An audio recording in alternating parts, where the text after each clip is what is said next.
السلام علیکم۔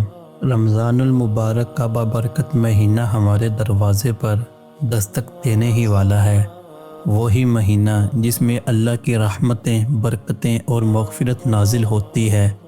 وہی مہینہ جس میں ایک نیکی کا اجر 10 گنا بڑھا کر 700 گنا تک کر دیا جاتا ہے۔ لیکن ایک سوال جو ہر مسلمان کے دل میں گردش کر رہا ہے کہ پہلا روزہ کب ہوگا؟ ہم کب سے تراویح کی نماز پڑھنا شروع کریں گے؟ آج کی ویڈیو میں ہم اسی سوال کا جواب تلاش کریں گے اور جانیں گے کہ رمضان کی پہلی سحری اور پہلا روزہ کب ہوگا۔ ساتھ ہی رمضان کی تیاری کے بارے میں کچھ اہم نصیحتیں بھی کریں گے تاکہ ہم اس مہینے کو بھرپور طریقے سے گزار سکیں۔ تو ویڈیو کو آخر تک ضرور دیکھیں۔ اب سوال یہ ہے کہ رمضان کی تیاری کیسے کریں؟ کچھ لوگ رمضان کی تیاری کے لیے زیادہ کھانے پینے کا سامان خریدتے دکھائی دیتے ہیں۔ افسوس کی بات یہ ہے کہ بہت سے لوگ رمضان کی تیاری کا مطلب یہی سمجھتے ہیں کہ بازار سے زیادہ چیزیں خرید لی جائیں، مہنگے داموں پر اشیاء بیچی جائے اور دنیاوی فائدہ حاصل کیا جائے۔ لیکن حقیقی تیاری کیا ہے؟ سب سے پہلے اپنی نیت درست کریں کہ یہ رمضان ہمیں مغفرت، برکت اور جنت کے حصول کے لیے گزارنا ہے۔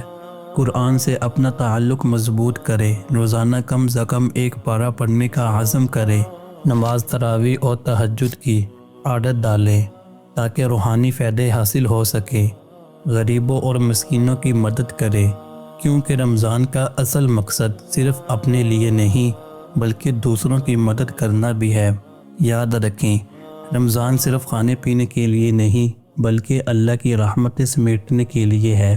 اب بات کرتے ہیں کہ رمضان کا پہلا روزہ کب ہوگا۔ کچھ ماہرین کے مطابق اگر 28 فروری کو شعبان کا مہینہ 29 دن کا ہوتا ہے تو اسی دن رمضان کا چاند نظر آ سکتا ہے، اور اگر چاند نظر آ گیا تو اسی رات سے تراویح شروع ہو جائیں گی اور 1 مارچ کو پہلا روزہ ہوگا۔ لیکن اگر شعبان کا مہینہ 30 دن کا ہوا تو پھر رمضان 2 مارچ سے شروع ہوگا، یعنی تراویح 1 مارچ کی رات سے ہوگی۔